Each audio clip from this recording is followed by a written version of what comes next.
No. Oh my god. So what'd you guys have for breakfast? Nothing. Cereal. I'm having coffee and butter right Cinnamon now. toasties. I'm having the coffee Ooh. without the butter. What a classic. What a class. Which one? The coffee and butter? Coffee without the butter? No, I was talking about Cinnamon Toast Crunch. cereal, man. The best cereal. Yeah, of all Cinnamon time, Toast Crunch probably. cereal. You guys Oh, remember Jesus. the I didn't. honeycomb? Wait, no, what was that? No, the one that was toast. French toast? Yeah, French toast cereal. Yeah. It's made by the Cinnamon Toast guys. Of Oh, course, cinnamon toast yeah. crunch. I haven't seen that forever, but they were Yeah. shaped like little toasts. Little toasties. Guys just coming That in. was like one of those limited edition specials. Mm. It was a trial run, and Yeah, it was like they called it a limited edition special, and then it did really well, and it hung around for like a year or two, and then they were like, "Okay, it's over. Yeah. The fat is gone."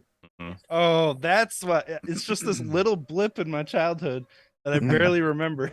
They So- brought it back like I don't know, 3 or 4 years ago, actually, for a very limited run. I remember I Really? grabbed like 5 of the small packs, like as soon as it came out. Those coming in. This is a podcast where we can talk about our bullshit that you guys yelled at us for talking about on Sunday. yeah, Yeah, tired of your you're- crap. So we just made another show. So we made a Yeah, whole that's- other this show. This is what you get. I didn't realize that's why we were doing it, but it makes so much sense now.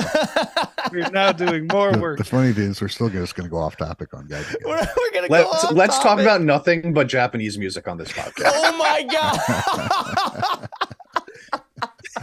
You never know what you're gonna miss. Yeah, Um, don't worry, Captain Dusty Farts. There will still be bullshit. Yeah. you're gonna run out? Remember those things? The magical elastic Hey, balloon. Oh, Yep. Hi. welcome to GGTBD, Mm-hmm. It's lots of letters. where, yeah, it is. It should be easy to remember. It kind of rhymes. But TBD stands for today's bull crap discussion. Mm-hmm. Mm-hmm. Oh, look Oh, at you. are we, Where we are we can trying to talk beat don't about- want to the get censors? demonetized in the first 2 Well, minutes. yeah, I'll say it later. I'll say it later. We got like a few seconds. You got a few Yeah, seconds. it's true. We'll tell you the Let's get a real. minute in. We'll tell you the real title in a few seconds. Right, we'll tell you at the end of the podcast. Right. Stick around to see what the hell you're listening to. We don't even know what you're listening to. So. No, we all Okay. like a lot of different things, so we're going to talk about stuff. And I picked out some topics to kick it off, and the other guys got some stuff they want to talk about. So, what we're going to do? Yeah, and I'm excited about this because I feel like this is the least pressurized thing that we're ever going to do on this channel. It's just kind of like we get to come on here and just be like, so how do you guys feel about this random nonsense that's happening? And Yeah, We we're get so to debate it. structured on the other show that it's so rigid and formal that it gets kind of boring. This way we can loosen up and kind of. I know you're being sarcastic, but we have a set 7-segment podcast on Sunday, even if it Do never we? comes across that way. Do we really? I'm just learning this now. Guys, I send a script to everybody. Hey, this isn't Full about script. Gaijin Guy. We are the guys, you guys, Laugh no matter what. here. So we're doing a separate podcast to bitch about the Guys and Guys podcast that we set up every Sunday. That's what's going on here, huh? Those guys are something else. Spent 2 hours on that. Oh yeah. So today's bullshit discussion. That's what we're doing. Since I already said it in the opening 2 Oh, minutes or I whatever. thought the T was total. Okay. It's whatever. It's all bullshit, man. That's why we're never going to write it out. It'll always it's just be us- TBD. Maybe we'll come up with a different word every. There week. is another podcast called TBD, but this one has GG in it, so it should be fine, right? There you go. I also feel like TBD is like, you can't like copyright TBD. That's like a. Right. Belgar You- says you already said bullshit a couple times during the title card stream. Yeah, I just did that. Oh, you just said Next Thursday, Bandmate Yes, show. I did. that? Mm. Is that the that's the after party? Is that Wednesday or Thursday? I think it's Wednesday. Oh, in Got- Chicago? We only Jesus have a Christ, week that's next before we week? meet. That's Good crazy. lord. Anyway. Crazy. Not talking about that stuff. Let's see if this Nobody show cares. can make it that long. Nobody's here for Japanese music news. All right. What are we talking about? A couple things I wanted to talk about was there's a Creed reunion. Ooh. The Flash movie and maybe superhero fatigue in the movie world. And I found a bunch of books at an old bookstore. So let's start with Creed and how this is going to be a horrible fucking disappointment and nobody really wants to be there. What are you talking about? I want to be there. None of Can't those wait, band huh? members are doing this because they want to play Creed music, dude. None of them. I'm so excited. Oh, for it. I thought this whole time you were talking about the movie franchise. No, I don't care Me about too. Champ, same. At first, I thought he meant the new movie. That's how far out of mind they are. We just completely Right, forgot man. about them. That's not old enough to have a reunion yet, is it? that. Yeah, it is, dude. Yeah. 12 years since the last show. Michael Jordan? It's been 12 I years mean, since Michael Creed B. has What are come you out with talking about? anything. Oh, I thought you were talking about the Creed movies. No, We we're not just talking about went the damn over Creed this, movie. Wave. Where have you been for the last No, 12 seconds? I said that's a little too new to have a reunion. That's all I said. Oh my gosh. This is about the band, Creed. Okay. With arms wide open. Sing with your What jaw so I can if? fit into the What if? 90s. I'll tell you what, I was super shocked when I finally saw what their singer actually looked like. Really? Why? After hearing the song. He just doesn't look like the guy that would produce that voice. He looks like Mel Gibson in this photo, just a little bit. I could see. Wave. Are you a Creed fan? I could see you have been a Creed fan growing up. Well, when I was a kid, Arms Wide Open was really popular. So every band I was in played it. Look at Wait, this And awesome. camera oh, go? that's sweet. Look at But this now great. I can really relate to the song. So What are you scrolling through? Look at this great commercial for a Creed. Jesus Christ. The Wave, where's your vampire? camera? But For those listening, it's Uh-oh. this is this person with gold pegs in his teeth. there we go. All right. Gross. All right, so how'd Creed, that happen? they will reunite for the first shows in 12 years. I'm going to get my own so I can read the goddamn article. Here you go. Sorry. Here you go. Here you go. Got it. Reunite for the first shows in 12 years in 2024 when they will set sail the summer of 99 cruise next April's headliners at the Rock Voyage. So they're so ready to go that they're just going to play old shit because that's all they got left. That's what I'm Thing taking is, that as. Too. Mark Tremonti he's got his own band going, which is good, and he's got Alter Bridge, which is good. I mean, they're fairly successful. Alter Bridge is awesome. So you know what happened was they got offered enough money that he's like, well, fuck all the current plans I have. I'll go back and play with these guys that I had no interest in playing with for the last 12 years. Oh, it's a cash grab. Hell yeah. I mean, is. isn't They're it most playing of a the time cruise, with dude. reunions? Like I feel like every reunion is a bit of a cash grab. Well, yeah. Mm-hmm. Oh, so Let's see. The rest of the lineup is also Three Doors Down and Buck Cherry, Tonic Fuel, Vertical Horizon, The Verve Pipe, Tantric in 9 days. that is so on point. My God, Like I that's a always station mix that I up would. Creed and 3 Doors Down. It's a station I would probably just change the channel. I like the Verve Pipe. What is the verb pipe? That's not Freshman. No. That The was the Verve? Verve. That's the Verve Pipe verb. is the freshman song, I think. We're merely freshmen. All these Oh, songs, if yeah. you sing them with your jaw forward, you will sound like everybody singing these songs. 'Cause Severe That's how you Undermine. sound like you're from the 90s. That's how you imitate Lane Staley, Eddie Vedder, and all the other like really good singers. Mm. That's what all these guys did. Can you show us some of that, Ryan? Because you're the Yes. singer here. I already did. I just did. I feel like I want you to like break it down like a I like can't a vocal because- coach. My wife is sleeping across the hall. If I So start That's a singing, good she's So's gonna got get an pissed. excuse. She might So's love got it. an She might excuse. love hearing your voice in the morning. You know. No, she won't. She kicks him out of bed so she can sleep better. If you just stand over her with your arms wide open and say "with arms wide open," See? you don't think she'll like Dude, She that might was love it. that might get us a copyright strike. That was That was too on point. I'm sorry. I didn't mean it. that was great, man. But yeah, you need to stand up with your leg up on a monitor and strike a Jesus pose to really look like Scott Stapp. That's right. They're a Christian band, right? I remember not not- really. Jesus weren't. Complex. I think that's where the confusion is. Oh, okay. Can be it. He is Jesus. Here, He- okay. He I is used- Jesus. Yeah, when Creed came out, I liked them. There was some cool stuff going on, and then I just got tired of hearing them, and then they went away, and I didn't care. Yeah. So when I heard about this, I'm like, I mean, To me, they were like one of those bands where it's like, I don't I'm never gonna go out of my way to listen to them, except for "What If." I really liked the song "What If." I thought it was cool. What if It was from yeah. the Scream I think it came from song. like the Scream song. Yeah, the Scream. Yeah. Yeah, the Scream movie. That was like the greatest one right there. Yeah, see, Exactly. those are some cool songs. Ode to something. Another one that's a really cool song of the first album. The But first also, album like- was good. The first album was good, I have to say. I don't know if I'd ever go out of my way to actually turn them on though. Like I feel like they're the kind of band where it's like when you're listening to the radio and it's between that and like, you know, NSYNC or Britney Spears, I'm gonna choose Creed, you know. Oh, Well, I at thought you were least going to go the other direction. in Why? 1999 I would have chosen Creed. In Wait, what if you throw the 2023 I'm not so Backstreet Boys sure in there? anymore. But yeah, just like I never would have You gone out of would my way to choose put them in on. sync, and you know it. Today, yes, 100%. 100%. Britney Spears too. You know what's funny, guys? Our Yeah. stream already got demonetized. For Why? what? It literally says limited monetization already. What did we do? What did we say? It might have been those first 2 seconds where I said bullshit or something. Oh, that's fucking hilarious. Well, I guess we could just throw around whatever we Oh. want. Anybody Yeah. want to curse? It's already the deed is done. I'll fight So it. I I'll don't fight know. it I later. guess. So I guess we kind of covered our thoughts on that. Do you think who's going to be in this crowd? Is it going to be a bunch of young kids wanting to hear these classic artists play their music on this cruise?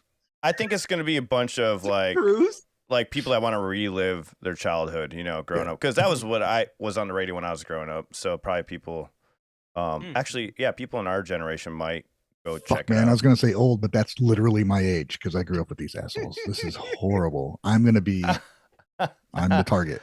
90s kids I am the might. target audience. So their reunion is on a cruise? Yeah, it's a rock voyage, dude. What? I would Yeah, rather man. I'd rather go see Limp Bizkit. Just saying. I'm gonna go Me for my too. new metal.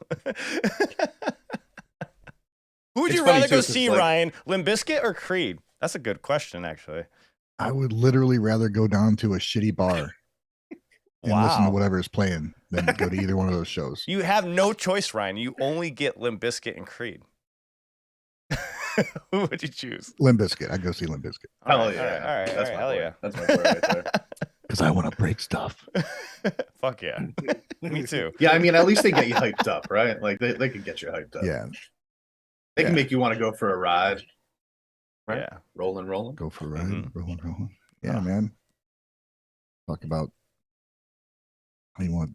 I was going to mention an album cover or an album name for theirs, and I don't even want to. It's gross. What? Did Dog and Chocolate Starfish and the Hot Dog Flavored Water? See, it's just gross, man. It's such a good name, That's man. a great name. It's a great name. I remember when that came out and I was like 14 or some shit. I had no idea what that meant, right? And it wasn't like the internet was like this easily accessible thing. You had to go on AOL and go on dial up. And so I wasn't looking it up either. So I probably went for like 3 years without having any idea that that had any implications beyond it just sounding weird. Let's see. Anything going on in the chat? Let's see. Creed was the 9th best-selling artist of the 2000s. Really? I'm not surprised by that.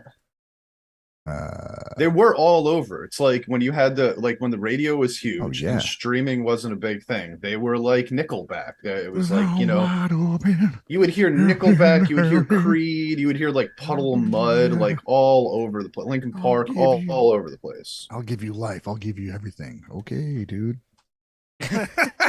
I just don't think. I think Ryan just didn't like being told what to do, you know, or like what he's gonna be given. He just didn't. Let me, that's what it Ryan's sounds like right rebel now. side coming out. No, you will not give me anything. Who do you think you are, man? Rosie says sounds like a cruise filled with sweaty latex. Which normally, if it wasn't like on old guys, it wouldn't be so bad. But I think that's what she's implying. That's all it'll be because it's a cruise, first of all. So that means it has to be people that have enough money to afford it, right? So that means it's adults. So nobody under the age of 23 is going on that cruise anyway, right? So it's Yeah. got to be people specifically like our age or older, probably mostly our age, that have had full-time jobs for a long time and have probably already just been in love with Creed before that. Is this like Caribbean cruises then? I don't know, man. Like, can you imagine playing a concert or attending a concert when it's 80 degrees outside? Sure. Again, I have. It is not great though.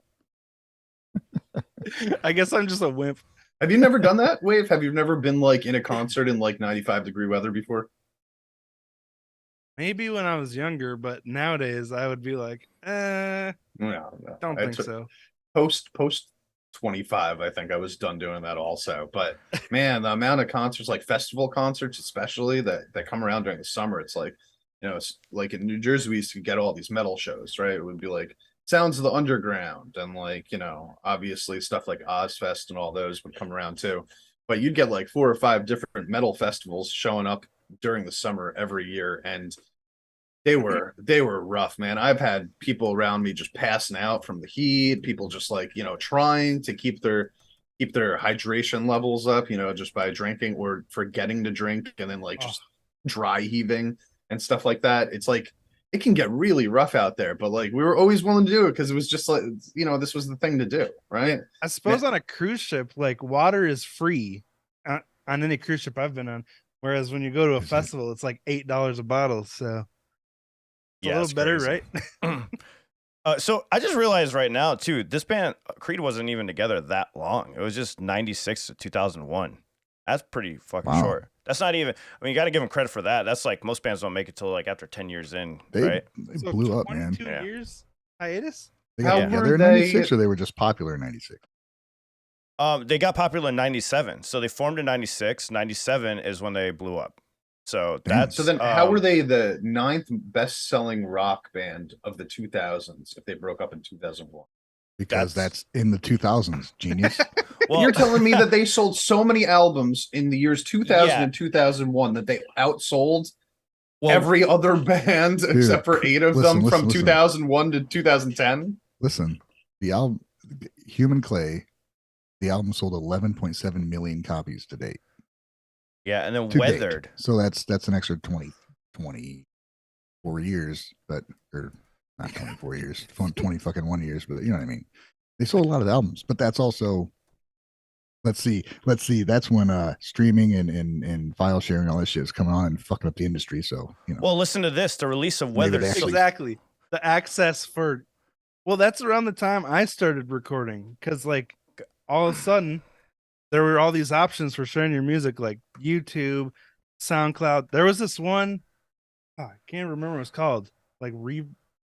I don't remember, but where you could upload your music and share it with people, so like the accessibility rate for musicians skyrocketed in the early mid 2000s. Guys, their follow-up album Weather 2001 became the fastest selling album ever in history, having sold 2.8 million copies in its first week of release. It has also certified 8 times platinum by the RIAA and has sold over 24 million copies worldwide. That is how they became the 9th selling in the 2000s. That is pretty crazy, man. That's insane. Well, I was about to say, because Weathered, after the album before Weathered came out, I remember it blowing up. It was the only thing on the fucking radio. That's why it was a joke. Like when it kept going on, and then Nickelback took it over.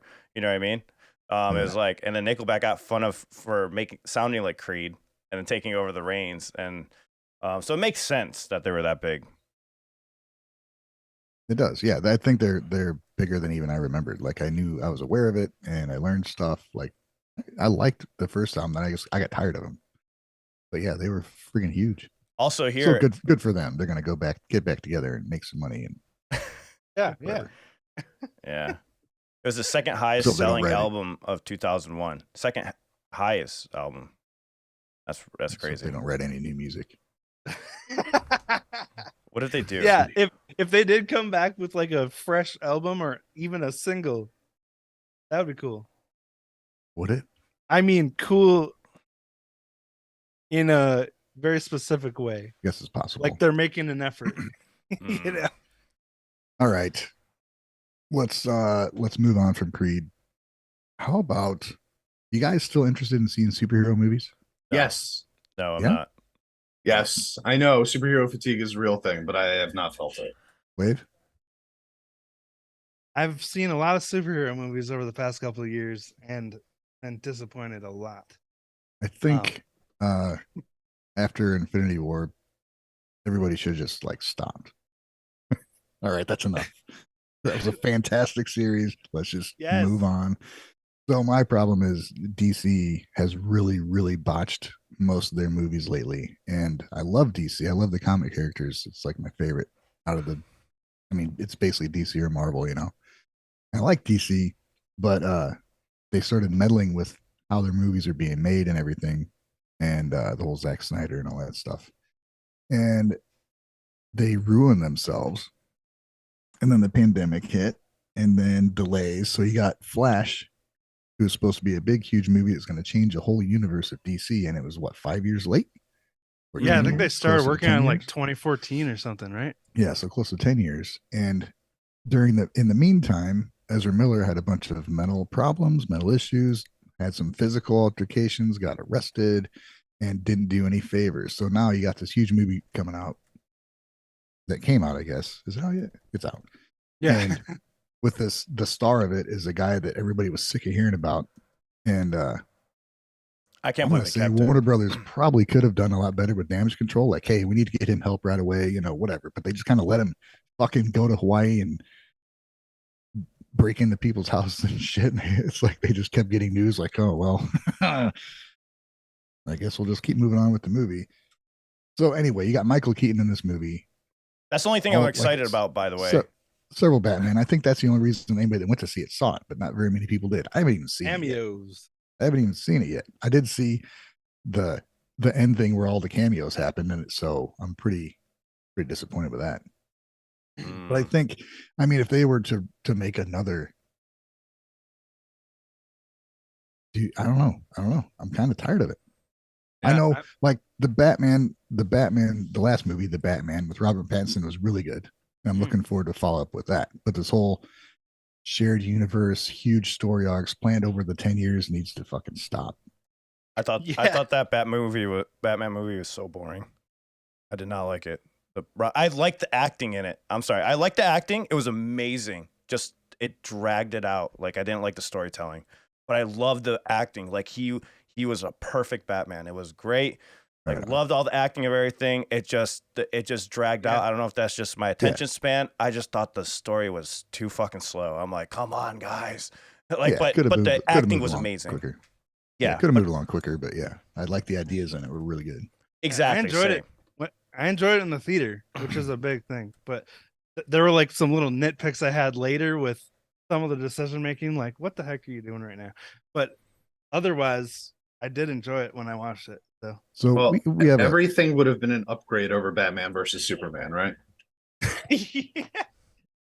Martha, why did you say that name? Yeah, that had the potential to be. There were some really awesome moments in that movie, and it could have been good, but that was So I don't know. My thing is, we got a decent spread of years between us here, and I remember a time where you'd hear about a movie, and like a trailer would come out, and you're like, "What's this?" Like that's the first time you heard about it.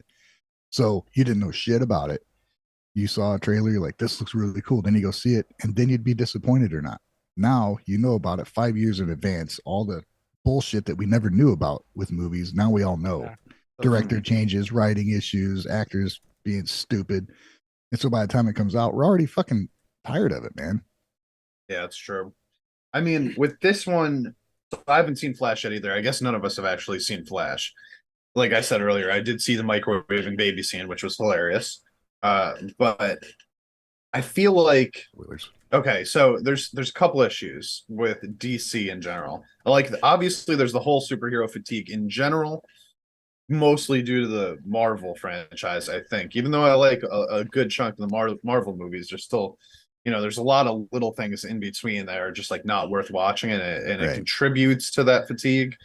But with the DC universe specifically, there's been so many, like you said, like rewrites and like the studios getting involved and wanting to change things and then taking out a director, adding in a new director. I mean, look at the difference between the first Suicide Squad movie and then the Suicide Squad movie, the remake that came out a couple years afterwards, which James Gunn was in charge of. The second The Suicide Squad movie, which in my opinion is just it's on a whole different level than the first one. The first one definitely a total mess, right? The first one was like cool concept, you got some good actors in there, and some of them really played their roles really well, but it felt so disconnected from itself. It was like meddled with incessantly by by the studio, and there's even David Goyer's trying to get his cut out.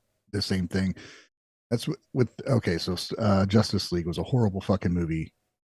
Joss Whedon came in and screwed it all up and made a bunch of reshoots, and then Warner Brothers actually paid Zack Snyder to finish the fucking movie the way he wanted. It came out, people loved it. For the most part, it was very well received. And then they were just like, okay, fuck you. Like, why did you do that? He just proved he was right, and like his vision carried through. Probably would have been pretty good. And then they just ignored it, and yeah, so they didn't learn a damn thing. That's been a huge issue with giant movie studios in general. Is well, like the recent Star Wars trilogy, switching directors in the middle of a trilogy that's supposed to have one vision.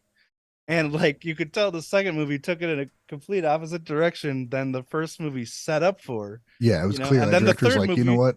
Everything you set up, nah. Yeah, screw that. And then the third movie, they went back to the first director who tried to like undo everything from the second movie. There was no vision to start with, and then it was just a push and pull back and forth. Like movies need to have a vision and a story arc and a storyboard planned in advance. So it's a good story that makes sense. Everybody wants to do a fucking trilogy. Just make a good movie. Make a good movie just by itself. Here's a fucking kick-ass movie. And if you like it, maybe we'll make another one. But now they plan, here's the first part, middle, and the third. They get ahead of themselves. The first part doesn't do good because they're trying to set up two more, the other parts never get made. So you have a movie that nobody wants to watch anyway. Yeah. When did they start planning a 3-part story arc with stuff? Because there was a time where it was just a movie and people were like, that was really good, and people were like, well, shit, maybe we should make another one, as opposed to now they're planning on 3 movies. Conceptually, I have no issue with that, though. Like, I like the idea of continuity. I like the idea of spending your time and having it pay off for something, right? Like, it's cool to have like a singular movie out there also where you can, they're different things, right? So it's like you have a singular movie, and it's really impressive to be able to tell a movie from beginning to end and have people get immersed and emotional and enjoy their experience for just that 2-hour period of time, right? Because it's a lot harder to flesh out a character in a 2-hour period of time than it would be in, like, let's say a TV series that's going to get like 6 episodes or 10 episodes or something like that. So I do think that that's really impressive, but I think it's a whole other thing where it's like when you're trying to do something like what the MCU did, where you have like these 28 movies that all blend together somehow. And yes, if you miss some of them, you might be screwed, but the ultimate payoff to, like, what you're talking about earlier with like Infinity War, or Endgame, which is like the follow-up to Infinity War. I mean, none of that would it wouldn't resonate nearly as much if we didn't have those 20 something movies that came out beforehand to build up these characters, who they are, and why they matter to us. So conceptually, I love it, but the problem is that I think and the MCU kind of caught lightning in a bottle, and the DCU trying to do that. While I applaud their efforts, they're just not as lucky as the MCU has gotten. Yeah, the MCU got so lucky with guys like Robert Downey Jr. and Chris Hemsworth, who were like, you got like Robert Downey Jr., whose career was basically over by the time he was hired to be Iron Man because of all the shit that he went through. Before that, he was written off, and Chris Hemsworth was nobody, and he's Thor now. And they've just gotten lucky. And I think one of the things that the DCU has done that's different is they've gotten like already pre-established acters that are famous, and they're bringing them in to play these parts. I don't think they got lucky though. They had really good writers. It was really well done. The writing. I don't mean lucky. I don't mean lucky as in like. I just mean lucky as in they were able to grab people that are very talented that were out of the public's mind at that point in time, and turn them into or back into something that people could respect as actors. Robert Downey Jr. is the perfect example. And look at Chris Evans. Chris Evans is Captain America. What was he before that? Casting. Before that, he was the freaking guy from not another teen movie. No, he actually did Fantastic Four. He did Fantastic Four before it. Fantastic. Mr. Terrible. And it was. So I gotta say, Penny Taylor makes a good point. The Hobbit should never have been a trilogy. Like, they made it a trilogy just to make a trilogy instead of just telling a damn story. Like that movie, it should not have been that long. I blame Back to the Future. Back to the Future. They had one great movie. They decided to make another one, made part 2. Then they made 3. So everybody after that's like, let's make a 3-part movie. Christopher Nolan with I remember him saying he wanted to tell the Batman Begins story in 3 movies. And I don't remember. I'm trying to think when the first time I heard directors really talking about, I want to do this in a 3-part story. And it's like, I think he's one of the first ones I can recall, like what that was like the whole plan to begin with. Mm-hmm. And then everybody wanted to do 3-part story arcs. Spider-Man had 3, right? Yeah. For me, like, first of all, to what Champ said, Robert Downey Jr. is the real life redemption arc, you know? That's a story that relates with people, is someone who, when you start getting to know them, they kind of suck. They have a lot of things to work on, but they have good intentions. And then, you know, he's basically like his character in Iron Man. Sure. He was messed up when you first meet him. He learned to be less selfish and learned to put other people first. And, you know, it's a redemption arc. You get to see someone fix themselves. And it's a big story about maturity too. Yeah. Keep going. And it's the same thing with the original Star Wars trilogy. At the end of the first Star Wars movie, Luke, you know, he's okay, but he's still got a lot of work to do. Second movie, he starts training and really working hard to get to that point. He loses to Vader, you know, and then comes back in the third movie and he still loses, but he's able to give Vader that redemption arc and give himself the hero arc, you know? So I think all 3 of those movies are really important to each other to have the same meaning, you know? So I would imagine that was planned out in advance. You know, I don't know there, because I was going to say there's like one of the big differences that I think that there is that you do have like all these trilogies that have existed back in the day. Look at The Godfather, you know? But I'm not sure that when they made the first movie, they were thinking we're going to make 3 of these. I think it was more like they saw the success of the first movie and decided to make a sequel and another sequel. But with Star Wars, they did it right. I think they did it correctly. Like, I think they did test it, right, Ryan? With the first Star Wars, it was just to see. I think you were going to say it was just one movie planned, and then they saw how well it did, and then they actually fleshed out the other 2 because he had an overarching vision. Like, he had Lucas a vision. He likes to say that he had this big overall huge story planned, and he didn't. He was just making shit up as he went. He had like a broad idea, but the whole prequel and all that stuff was all thought up like afterwards. But don't get me wrong, I each fucking installment love Star of the Wars. movie made sense with the other movies, which is the problem with a lot of trilogies these days. When they're switching directors, you know, they don't make sense with each other anymore. It's good story writing. Those 3 originals are good story writing. I still like the newer Star Wars. I don't know why people hated the new ones. Not the new ones. I'm talking about the prequels. I like those 3. Oh yeah, me too. Like, I love those. I like them too. 1, 2, and 3 you're talking about. Yeah. Right. I love those. Yeah.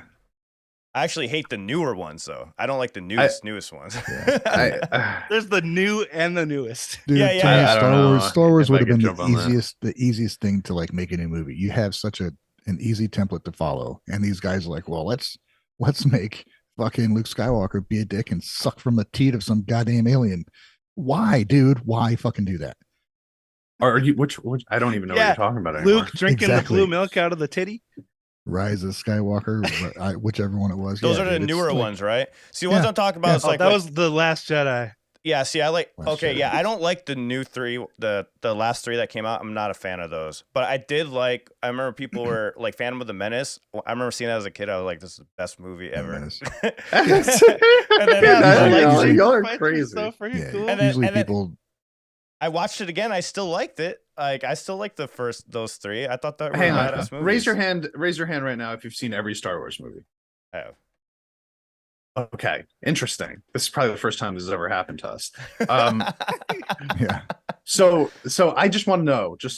I gotta know. What's your favorite and least favorite? Each of you. Oh no, I like 1 through of the 6. Star Wars movies. 1 through 6 are all my favorite. I love all 3 of them. Oh, that is such a cop-out answer. I don't like the other 3. I don't like the other 3.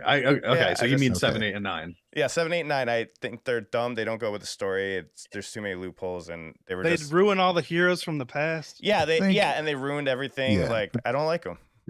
I think for me, A New Hope. I know a lot of people say Empire. That's a better movie, but A New Hope, dude, that's That's it for me. I love that. The Oh, whole interesting. that's like there's just moments when it was like such a part of my childhood that I just loved it so much that when I watch it again, I'm never tired of it, which is kind of crazy. Hmm. I'll let you My guys favorite go, was but Return of the Jedi. I was just That's about to say six, that. yeah. I was just about to say that. Fuck, I I was mean, like, fine, I'll choose Luke one. is so cool in that movie, and he turns around his evil father. You know what could be better than that? Yeah. Yeah, I actually that's agree with you, Wave. episode 6? The Yeah. last one of the originals, right? Yeah. I always forget the titles of them. That's a great one. That was my favorite one growing up also. I mean, the first 3 are all solid movies. I mean, even with the pretty terrible acting that's happening in a lot of it, but Yeah. they're still awesome stories, you know? And then I think episode 3 was really good too. Not again, like it's messed up. It's like it's not. There's parts of every movie that should really just Yeah. be ignored. Yeah, it's like not right, Those- the but prequels, yeah. the Sand. story again is really cool. Like it's seeing, Anakin turn heel Yes, is like a Revenge of the cool ass Sith. thing to see. Yeah. Yeah. Even though execution wise, but I don't mind the new ones. Like I hated episode 8. I thought episode 8 was terrible, super boring. When what's his name is doing the mind walk with Rey. You know what I'm talking? Yeah. What's that guy's name? Kylo. Kylo and Rey are doing the mind walk together, and it's just like they keep going back to it, and nothing happens until the end, where there's like a single sword, and they're just like, okay, that's what we were building up to this whole time. What the hell was the point of all of this? But Luke I dies loved- on a rock because he forced too hard. yeah, What the heck happened? like as if he hasn't been doing that for the last X amount of years, like knowing how to do it, controlling his powers. Like that was what the whole first movie was about. Control your force powers, right? I and love then that. 9 movies later, he kills himself doing it. It's like, come on, bro, give me a break. But I thought the final one, I thought episode 9 was actually really solid. Episode 7 was kind of like a reboot. It was like Rey in place of Luke. It was very similar. But Yeah. episode 9, even though they brought back what's his name, the bad guy, Palpatine, which I thought was really dumb. Yeah, it's pretty fucking lame. Everything else about it, I thought was like they kind of like took stuff that was bad about 7 and 8, and they kind of like pushed that stuff to the side and focused on the more important parts of 7 and 8. So I thought they pulled it back together pretty well. Though This is so interesting. ultimately, I totally it's- disagree. Yeah, ultimately it's still just, to me, like an average movie, but when I compare it to the movie that came out beforehand, it's a great step forward. That's Okay. Wave, go ahead. Oh my god. Please. So Palpatine, basically being this super powerful god, kills himself because he doesn't stop zapping Rey when she holds up her lightsaber. That's bananas. Then there's so many things, but it's like a video game fetch quest, that movie. They never Yeah. they just go from one MacGuffin to another. They get it with barely any adversity, and everything they do run into is like, how is she standing in the perfect spot to line up that thing? So it lined up the little map thingy. So it lined up with that crashed piece of the Death Star. Because she's a Skywalker, right? Is it fucking midi-chlorians, Oh, she's a dude. Palpatine. She's a Palpatine. and she stole the Skywalker name. Yeah, but she calls herself Rogue One. Well, great I'll fucking say I movie. think the end of that movie is the worst part of that movie, in my opinion. It just like went from, in my, like, again, everything did feel really easy, but it went from a movie that I was actually enjoying to a movie where, like, once Palpatine showed up and they did the death scene and all that stuff, and the really cheesy Kylo Ren Rey stuff, that to me was the worst part of the movie. The Force Kiss. This is my favorite comment right here hated by that. Rosie. It was an enhanced Dora the Explorer episode. But here, look at the AJ Hill makes another good comment, and Matt Knowles. Rogue One, great Star Wars movie. Andor was a great series. I haven't watched all of it, but what I did watch, I liked. Even Yeah, it was good. Yeah. They Some cool brought shit it back going on down to the ground and made it relatable again. Mandalorian was cool, and then I don't know what the fuck And happened. then to season 3 happened. Obi-Wan. Yeah, how do you fuck up the Mandalorian? Like, my wife and I really enjoyed that show, and then like the third season was just so boring. They Like- take the most exciting part of the series from the end of season 2, and they don't even put the the rest of that story in the Mandalorian. They popped it in Boba Fett, which no one watched because it was long and boring. Dude, that was horrible. Boba Fett was bad. I haven't watched it. The new Star Wars, this whole renaissance of it is such a disappointment because it really does feel like they had such hardcore fan base, you know, like the most hardcore fan base, and it really comes off as a cash grab a lot of the time. Like they're just pushing shit out, and they don't even care how many people are watching it. They're just like, we're gonna put out as much content as we possibly can, and hopefully some people will latch on to stuff. There's good stuff like the Clone Wars series. Oh, you know, that one was the animated series was cool. Yeah. That's my favorite Star Wars. Dude. That followed the old shit where they really fucked up when Lucas sold his shit off to Disney and sold himself out because I guess he didn't have enough money or whatever.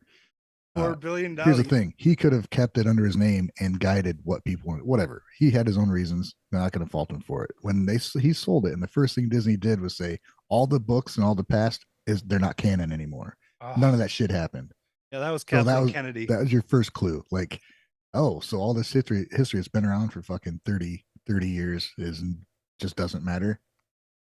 And then that people are attached to because they've been reading it. Yeah. So now they're starting to bring that shit back because I think they finally listened. Like, they're going to bring back this story or that story that's been in books for 20 years.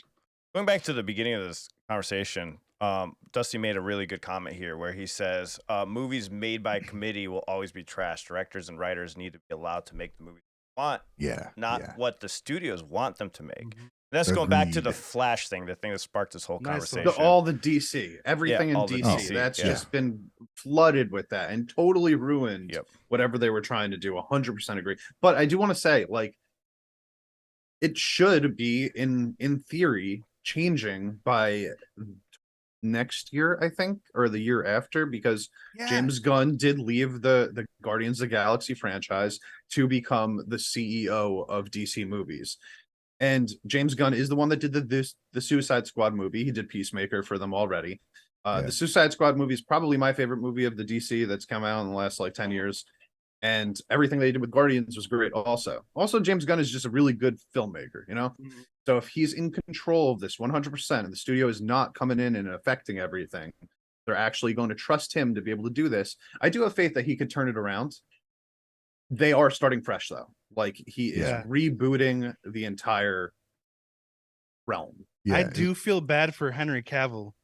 Yeah, there's definitely, I think, sorry to cut you off because I think you're right. Ahead. But I think that was something that kind of sucked too. But you can't keep a few characters but then start over. Like, that's kind of where I think they realized where they're fucking up with Henry.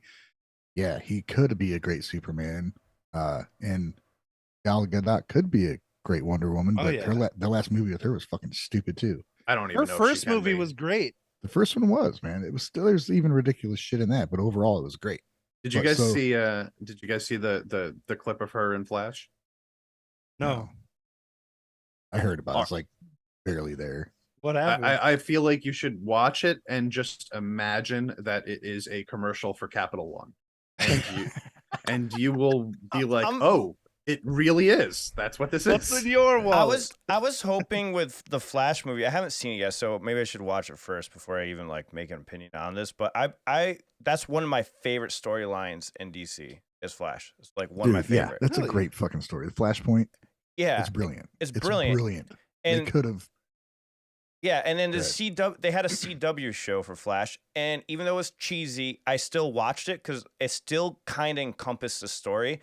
And it was really cool, and they were bringing it all back. But then I stopped watching it. But the acting's pretty atrocious. But so I was hoping. Did you see the Flashpoint part? But yes, I did, and I enjoyed it. But I was hoping they would come back. Hoping they would come with the movie, and they would like kind of bring all those elements in there. So you guys have already seen it. Do they even do anything remotely cool with it, or I haven't seen it? Have any of us seen it? I don't think so. I saw like a synopsis of it in a review I watched. So that's pretty bad. That's pretty bad that we like Flash and they have not been able to convince us to go out and watch it. That's pretty sad. No, man. Money on it. Ezra Miller's Flash he appeared in the CW's. Oh, he did? I didn't know. Yeah, a couple characters did. That's how. That's how like they've been planning this shit for a while, but they're too stupid to pull it off. Did the one from the series appear in the new movie? I think he might have. I think maybe I didn't see the Flashpoint. They filmed it, but they didn't include it. Oh, Okay. It's just dumb. I can't remember when I gave up watching it because I started off watching the Green Arrow series because I enjoyed that too. Yeah. It wasn't too bad. Yeah. And then I Not like Batman. how they go, pretty much. But it's more interesting than the Batman movies. But and then he started crossing over, and I don't know. I guess I just stopped following it because the acting was getting too bad, and the storylines wasn't carrying it anymore. So I just stopped. Those watching. CW series, they're rough around the edges for sure. Like I've always been more of a Marvel guy than a DC guy, but I still give the DC stuff a chance. I've seen all the Batman movies except for the Batman, the Robert Pattinson one. I haven't seen that one yet. But I watched Supergirl, the first season of Supergirl also, which was again like a thing where I was like, oh, this is kind of cool. They're bringing Supergirl to life. Like that's never been done before. And then it was just so campy, you know? And it's like, anybody who knows me, they know that Buffy the Vampire Slayer is my favorite show of all time. I used to watch it when I was a kid too. Which is a super campy show, but has like it's ironic. It is making fun of itself most of the time. Like it's a little bit meta, a little bit fourth wall breaking. Like you're supposed to take that camp and view it as them making fun of themselves. While with the series like Supergirl and later on in the Flash series, the camp just became like, it was like they were genuine. It was genuine camp, you know, which is it's harder to accept. It's like they're trying too hard to be whatever they're trying to be, and it just doesn't come across that well. Eric said the Flash movie is good. You should watch it. Very well, maybe. All right. I mean, Tom Cruise said it was the best superhero movie he's ever seen. I don't know why everybody hasn't wanted to watch it. I know. I mean, Tom Cruise must know something. He's a superhero, right? He did have the best movie of the year. So he's a real superhero. I also want to point out, though, fucking crazy. Yeah, he's a psychopath. Well, you got think about it. You got to be crazy to be a superhero, Ryan. I mean, think about that for a second. You're jumping off fucking buildings. I mean, it helps if you're a billionaire. It does help if you're rich. I mean, I do want to point out, though, I think it's important to acknowledge that like a lot of the downfall may be coming from social media presence, right? Like none of us have seen it. Maybe if we went it, all four of us would enjoy it. But like you hear all this crap, and that's what I was getting at to begin with. If it would have been like, oh shit, there's a new Flash movie and it's Flashpoint, I can't wait to see it. Instead, we have nearly 10 years of okay, this is fucking changing again. Oh, they're doing reshoots, blah blah blah. Yeah, you're right. Social media just fucked it up because we know too much about the things that should be magic and mystery. Yeah, and we do lose a lot of that aura as we kind of get behind the scenes on that type of thing. But I do appreciate that I don't have to spend my money all the time on shit that I don't want to see. So it comes with the good and bad. Just watch recaps on YouTube and bam. I would rather go see The Flash than watch any of the Disney Plus shows that just came out. So I don't know. I can't even keep up with those, man. Like I'm so far behind on those. They're on Secret Invasion right now, which I was really excited about, but it's like I haven't even watched. I'm so slow. Sorry. Boring, huh? Yeah, I'm over it.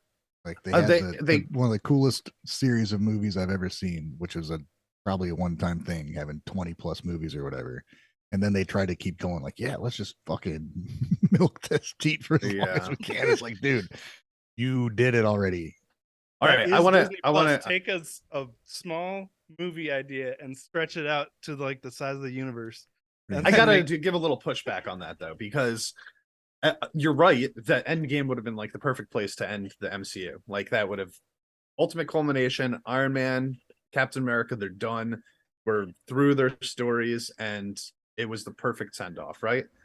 But I loved Spider-Man: No Way Home. Yes, dude. Yes. And I loved Guardians of the Galaxy 3, and both of them came out after Endgame, and I just won't watch Ant-Man. You know what I mean? Like I did watch it. Yeah, those are entertaining, but goddamn it, when you say you keep the same mass when you shrink, and then you carry a tank around on a fucking keychain, right? Come on, dude. Instant broken. Yeah, dude. Yes, none of the movie makes sense. I agree, dude. Spider-Man: No Way Home was amazing. The diamond in the rough for me. Yeah, it was so fun, right? Like, and like I do get it, like when I see people saying like, "Oh, the MCU has fallen off completely after the Endgame," because like, yeah, because Sony made Spider-Man. That's true. But it's in the MCU umbrella at this point, right? Because it's the Spider-Man from the MCU. That was the main character. And I did also just see, by the way, that Spider-Man 4 is now in the works with Sam Raimi and Tobey Maguire. Fuck that, What? dude. You guys see that? So they're continuing the multiverse with Hello. Dude, Tobey Maguire is one of the worst actors I've ever seen in my fucking life. I cannot stand his stupid face. And he's just an asshole. Like, as a human, he sucks. Really? I don't know anything about him. Yeah. Okay. What was that? Ryan's fucking- met him apparently. We all know a little too much about people. There's a movie about this woman who god damn it, she ran like a poker ring with like a bunch of actors and shit. It's like the secret thing, and there's this one character in there who's an incredible freaking piece of shit, and it turns out it was Tobey Maguire.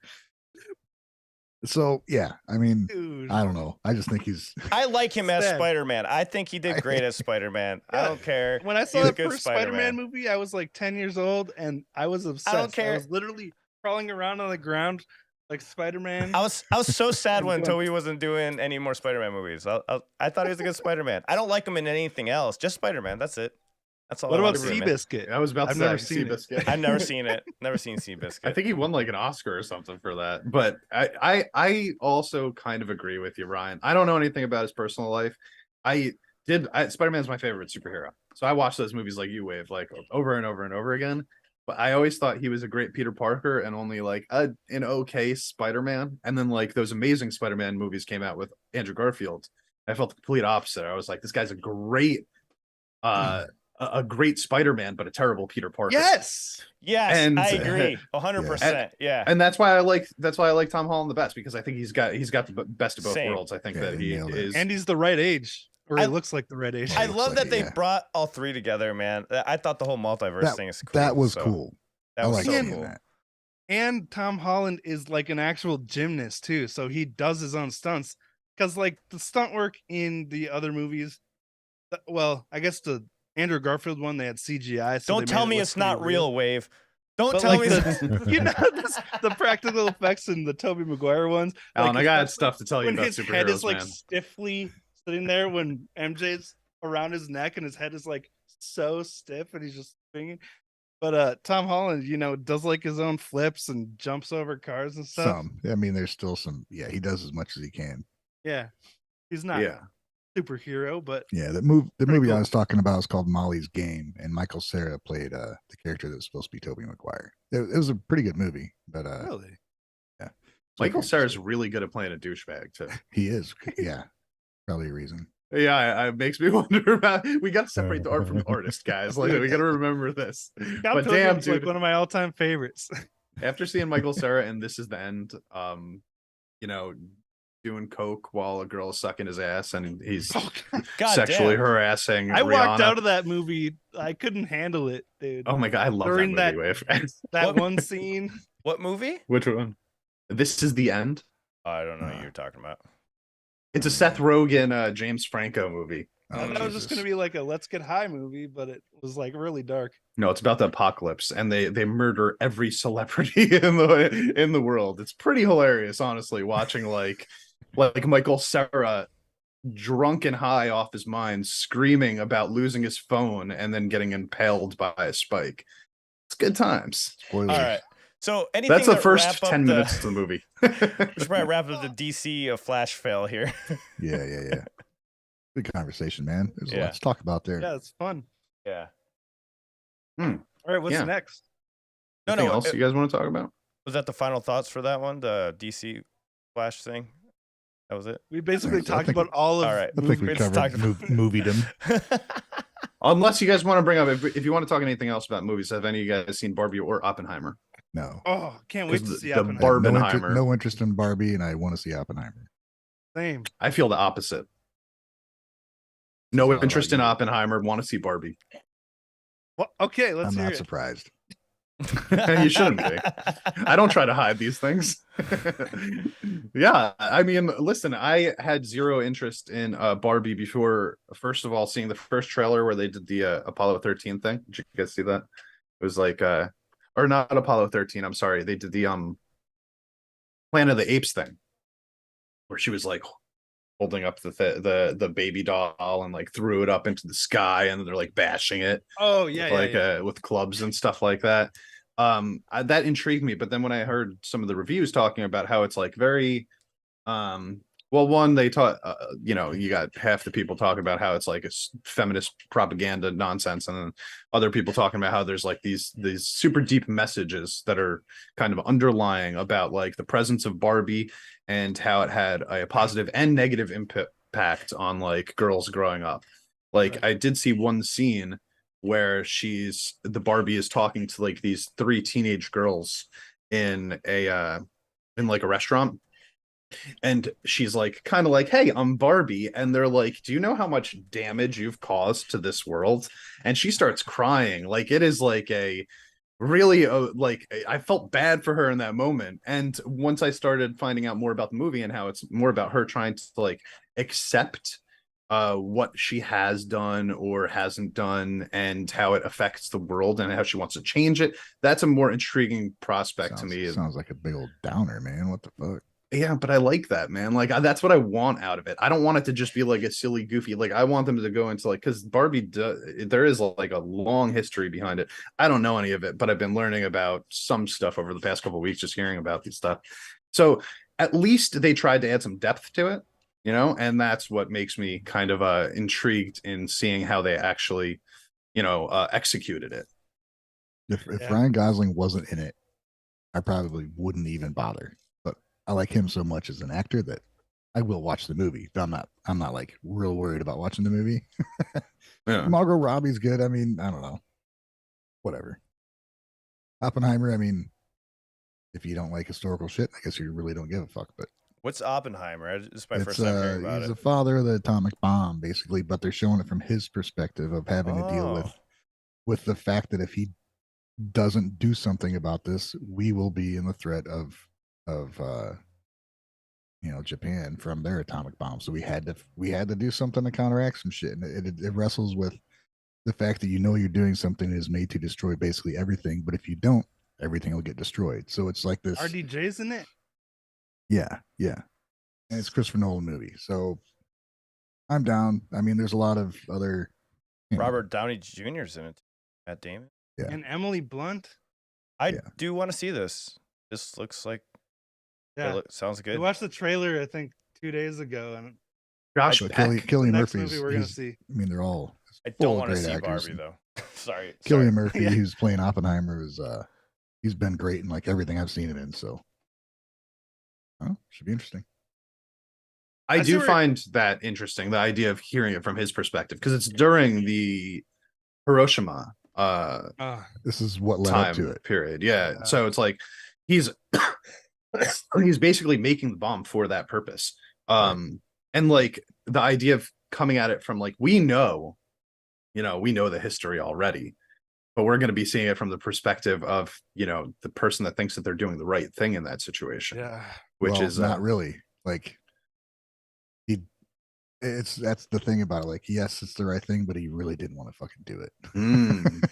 See, this is why we got to see the movie. Even more interesting. Right. It's a horrible. I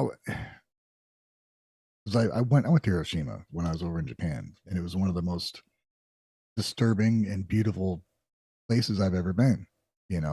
And just because of what happened, what led up to it, and all this uncertainty, like on a global level, it's just a fucking impossible situation. And I hope we never get to that point again. And knowing that Oppenheimer was like the key to this whole thing, so I can't imagine how the tax that takes on somebody's mind after being responsible for something like that. So yeah, I think it's probably an important movie. I'm hoping it's not overhyped, but I don't know. I haven't heard anything bad about it. Only just that some people thought it was a little slow, which I think it has to be, right? Like that, it's all talking. Yeah. Lots of story to tell. Decision making, that's what it all comes down to, and it's going to be character work more than action or anything like that. I wonder how they'll do like characters driving the story, and like real life emotions. To me, is what makes action meaningful. That's why the MCU was so good is every action they took was driven by some type of emotion or need, fear. Like that's I agree. It's all metaphor, right? Civil Like it's War all was metaphor. so good. Yeah, because that was all like, and a lot of people didn't like that one too. A lot of people didn't like Civil War because it was so much like debating. That was my favorite part. Yeah, it was movie. Yeah, it was one of my favorite movies. Everyone's like, it's "Oh, so the airport good. scene, blah blah blah," but it's like, no. How about the scene where Iron Man and Captain America are talking about signing their accords? Like that. That's my favorite scene of the movie. It was an MCU movie that showed people will have different opinions, and they can both, have very understandable drive between their opinions, and still hardcore disagree and get into a huge fight. It's crazy and it's real. Mm-hmm. Yeah. Mm-hmm. It's like politics. It is politics. That movie is politics. That's what it is about. It's literally the government trying to get people to sign a document that's saying that they'll give the government control over them, and half of them agree with it and half of them don't. And that is just like what our world is made of right now. Yeah. That's a great one. That was a good story. Yeah, no definitely. like heavy-handed message, just it's not even a bad guy. Representing both sides. Yeah, exactly. It's like the bad guy is just is life. Yeah.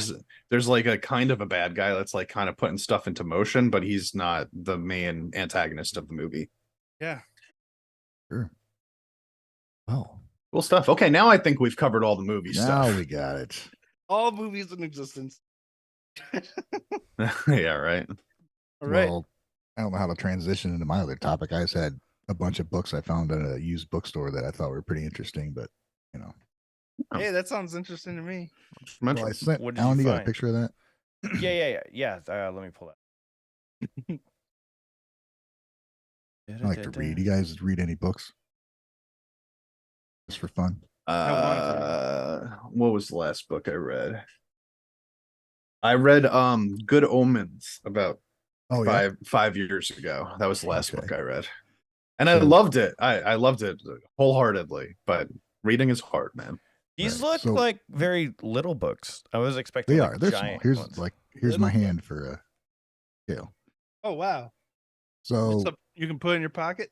Yeah, and they're all about the same size. So we were at a used bookstore in Fort Wayne, Indiana, and Amanda actually found these books, and they're ones The Pirates of Venus, Edgar Rice Burroughs, The Super Barbarians, John Brunner,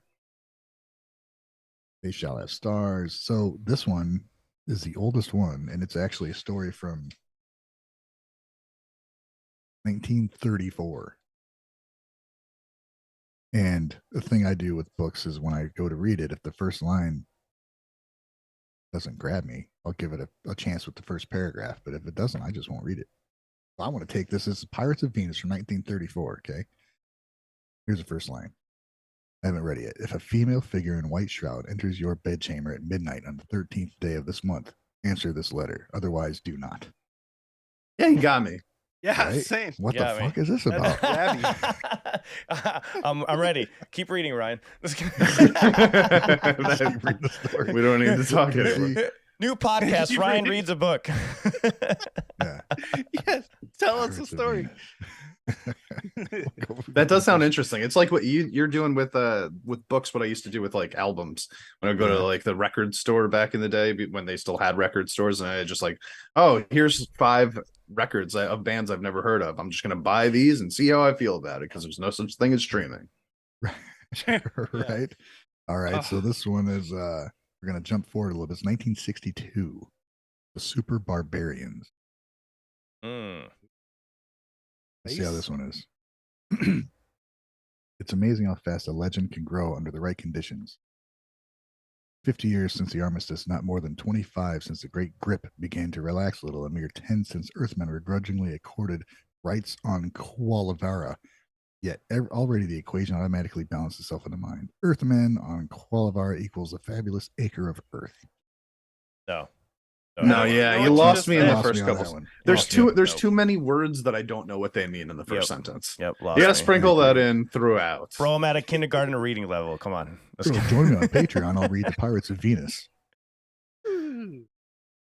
I don't know. You want to hear any more? I don't know. Yeah. Yeah. This is Give us one more. They shall. Okay, you'll pick the title. We have Titan's daughter. Titan's Which is daughter. a woman with some kind of focus camera. There it was. A woman with something on a leash. Time Scoop, the alien, or They Shall Have Stars. You got me with the leash one. That's the most intriguing from covers. That says a little bit about you, Alan. Sounds like something Rosie would read. Wave, are you saying there's something that we need to know about Rosie? From 1961. To Mother and Tom, the author says. Interesting. Wow. I'm scared now. Riveting. I'm scared. I'm scared. Okay, book one. Here's first sentence / first paragraph. The girl who came out of the university's biology hall was heroically built. From a distance, her body might have been called slim, even slight, but beside the two ugly pseudo-Greek statues that flanked the building, her height showed. She was at least 8 feet tall. Oh. Yeah.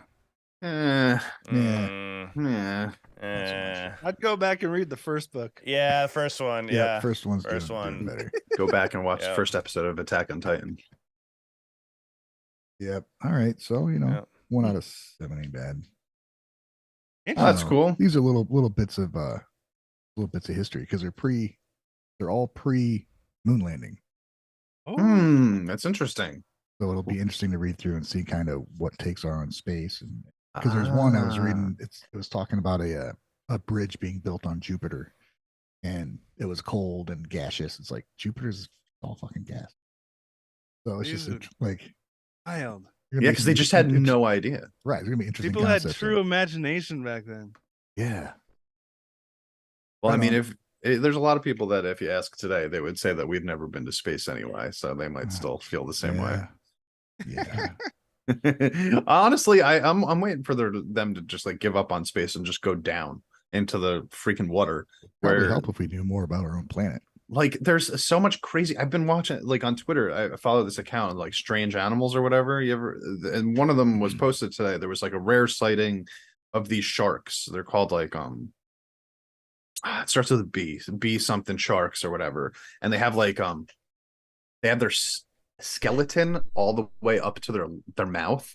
So like when they open their mouth, you could see their like, it's almost like a rib cage that looks like it goes all the way from as far deep in as you could see all the way up to their mouth, and it is the craziest looking freaking shark in the world. And they're vegetarians, and it's like we don't know anything about these things, you know. They're like they eat like algae and shit like that, and they're gigantic, but they don't like go after fish or right.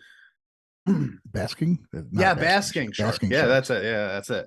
And it's like, we barely know any of this stuff. Like, how much of the ocean have we covered? Like something like 8% or something. Ocean? Only less cuddly.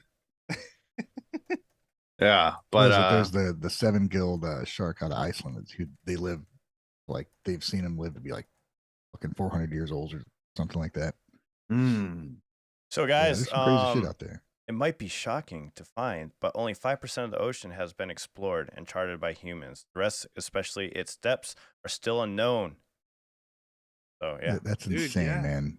This is why I'm saying, like, we live with them. Like, we got to go down before we go up, in my opinion. Like, these things are here. Is safer than underwater. That's why.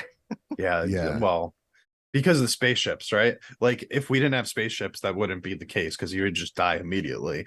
Well, yeah. So I feel like we need a lot easier to be in a room in space as opposed to in a room at the bottom of the ocean. Yeah. Well, yeah. The amount of pressure that the vessel needs to be able to withstand is insane. We just learned recently with fucking rich guys and their toys trying to go down the Titanic. Didn't work. Yeah. We probably shouldn't be using Xbox controllers to control submarines. or carbon fiber. Or carbon, outdated carbon fiber that he got for cheap. On a roll. How would you guys? I mean, like, how stupid do you have to be? To go dude, there was a lot of people who opted out of going down there. They're like, there's too many safety concerns. Okay, and but they still convinced somebody. Somebody was apparently had to sign the contract that this is like It's really sad, especially since there was like that one kid. Yeah, There was like a teenager. teenager there that was like the son of one of the guys, and he didn't want to go. The kid was like not interested in going, but Yeah. apparently, like his aunt came out afterwards and was like just really wanted to do it for his dad because he didn't want to let his dad down, and then that shit happens. It says also here, not sure how true this is, but only 20% of it has been even mapped out. So that's just like with radars and sonars and everything. That's kind of wild. Insane. I believe it. We just can't get down there, right? Like it's kind of crazy that at this point we haven't developed some sort of technology that allows us to withstand that kind of pressure. I mean, you would assume that they could, just because they're able to create so many other things. But like, it just boggles my mind sometimes that there's just probably just thousands and thousands of creatures down there that we will never ever see or know about. It's because we're scared of this thing, the bloop. The bloop. Oh my Look at that gosh, thing. who's this guy? I don't know if there's a Look at real that thing thing. down there, but it just said the bloop. Was it actually a sea monster? He don't eats know. submarines. You ever see that one fish that has like the light that hangs down from its? Oh yeah, the Oh, angler, yeah. anglerfish. That thing is the scariest thing I've ever seen in my life. But they look massive, but they're like this big. Speaking of which, Oh, are there's they? an anglerfish on SpongeBob, remember? Yes, when they go down to when they fall off that mountain. Yeah. What every time they talk, it's like, thank you. Yeah, they got to fart Look in up- between all Look their. up a blobfish. There's a creature for you. A blobfish. Blobfish and a goblin shark. Those are two completely opposite creatures that exist. Blobfish.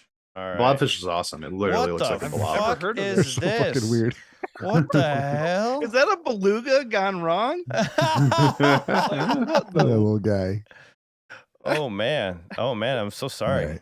Now look up goblin shark, please. Goblin shark. Jeez. Yeah, that blobfish was something else. Goblin shark. What do you guys think this is gonna look like? I've seen it before. It's gonna be cute. It's gonna be cute. Oh my god. What is this? What the? Oh, it does look like a goblin. Yeah. Kinda. In a weird The way. jaw shoots out. Fucking.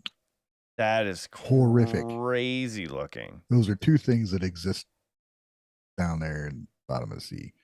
In the down there. Wow. They have in an Australian museum, like the skeletal structure of it. That is just wild. There's a Russian fisherman who puts up videos of shit he catches in his nets, and there's some of the craziest shit, and most of it has been documented at some point. But sometimes people are like, "Well, what is that?" You know. For the Man, he- blobfish hooks ugliest animal. This face. That little guy, man. I feel bad for him. Who saw Guardians of the Galaxy 3? Wave, you dead right? Yeah. I did Remember too, the yeah. one scene where they're letting out all of the animals and Mantis lets out the one thing that's like it looks Oh. like a blobfish. He Yeah. walks out, he's like, "Thank you," and she's like, "Ah, no, you look really cool, man. You look really cool." Oh. Yeah, dude. Dang. There's some crazy ass shit down there, bro. Like I just Yeah. Now, granted, that fish probably looks a little different when it's out of its natural environment, but you know. right. They plopped it on a plate and its flesh just blurb.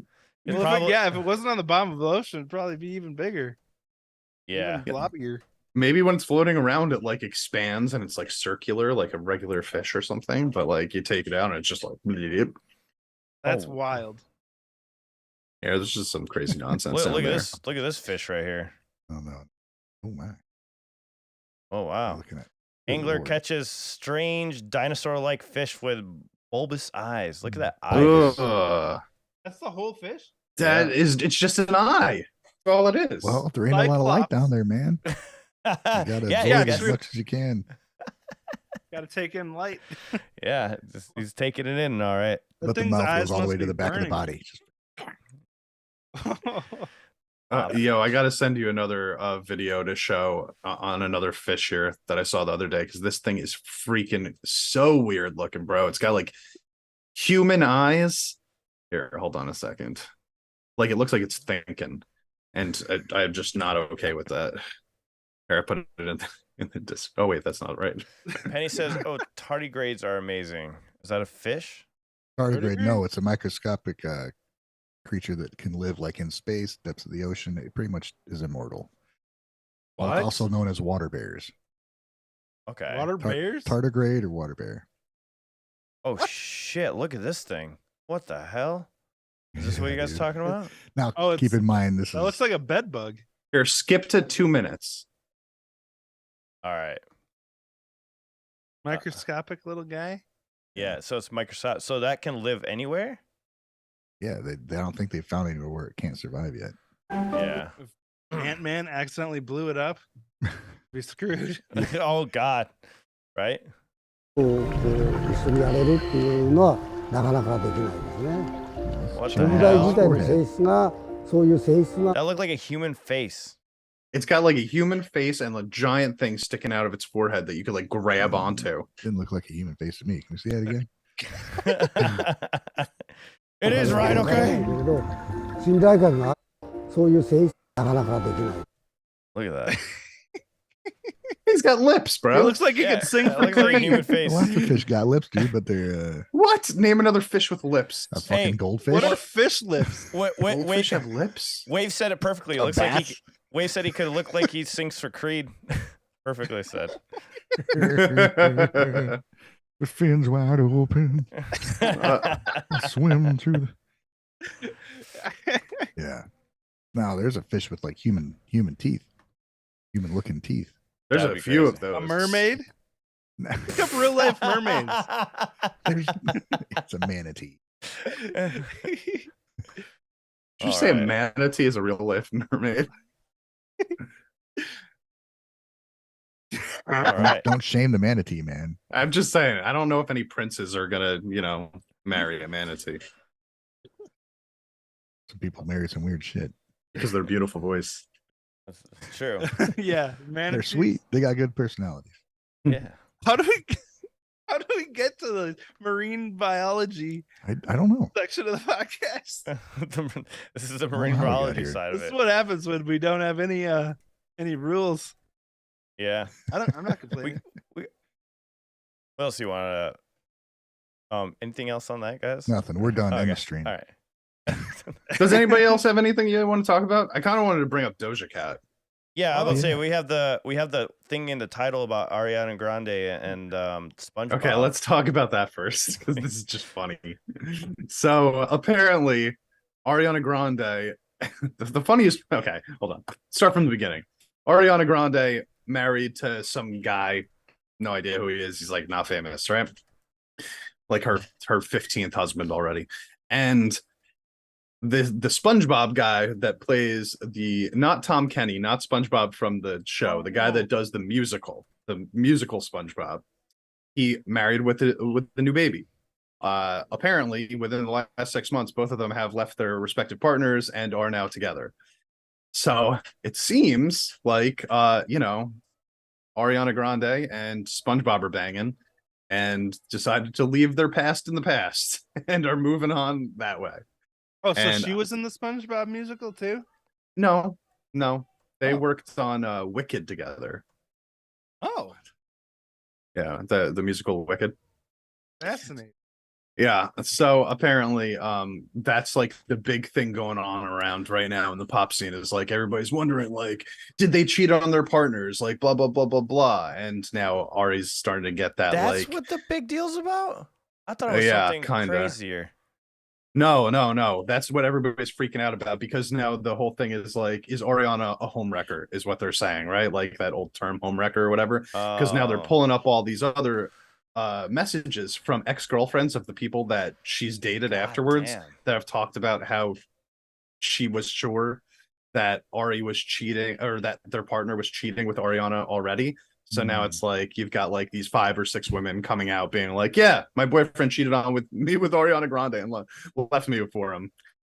And yeah, that's all it comes down to. That's what everyone's freaking out about. Ryan, what do you think?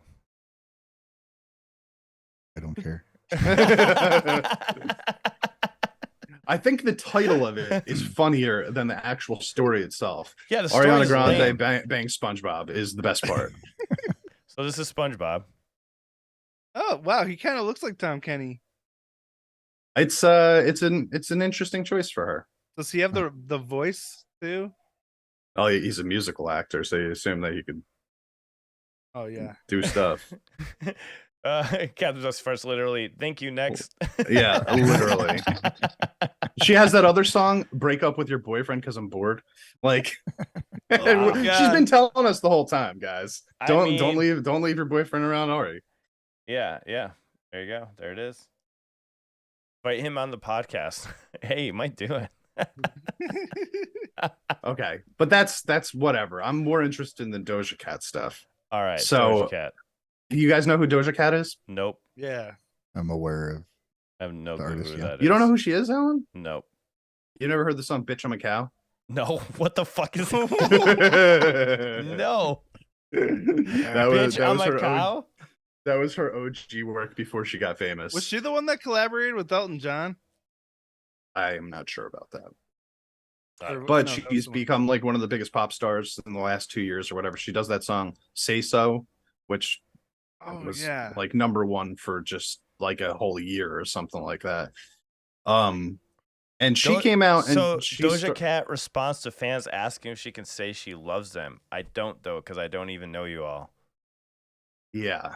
Is So that- she's been coming out recently and saying things that are like, I don't care what you guys want. I don't care what you guys like. And I don't like. So first she came out and she was like, she had asked a while ago, like, what does the fandom want to call themselves? And then she gave a couple options. And the one that won was kittens, right? And then she came out like last week and was like, anybody that's calling themselves a kitten is like a moron or something like that. And she was like basically saying, like, you guys don't get to name yourselves. Like, do you need to go out and get a job or something like that? I was like, oh, that was weird and random. And then she had like a bunch of those fan accounts, right? And she was talking to them. And that's when she asked, like, well, will you just like tell us that, like, you know, say I love you to your fans or whatever? And she was like, no, I don't. Like, I don't love you guys at all. Like, what are you talking about? And I thought that this was she's getting crazier and crazier by the day as it is. Like, just everything that she Man. says just comes off as like really off-putting worrisome. recently. Yeah, Maybe but she's like, not handling things too well. right. And I'm Sounds like wondering she what got famous too fast and takes I it don't for yeah, granted. I'm wondering if she's self-sabotaging, honestly. But Yeah. beyond the actual just Doja Cat thing, I thought it brought up an interesting like parasocial thing where it's like, does she do her fans expect too much from her?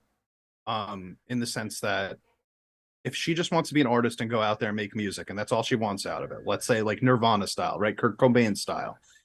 Does she owe it to people to come out and tell them that she loves them and appease them, make her fans happy like that? Or is it just the nice thing to do? You know, like, Wow. where do you guys fall Yeah, that's on a this? fair Like, argument. Here's some of I the mean- here. I want to read some of these comments. They're kind of interesting. My life, my rules, my style, my attitude. She said, and then comment here. I want to hear you say, "I do love you guys," as usual. You say to your fans. I don't though, because I don't even know you all. That's one of the tweets, and this other one is the one that's a little more wild. And we don't know you, but we have supported you through thick and thin. Mind you, you'd be nothing without us. You'd be working at a grocery store, making songs on a fucking garage band, miss high school dropout. And then Doja Cat's like, Really escalated quickly. I know, right? Nobody forced you. I don't know why you are talking to me like you're my mother, bitch. You sound like a crazy person. So that's the kind of comments we're getting. And That was Doja Cat who said that. so Mhm. there's a person that thinks they're super important when they're really not.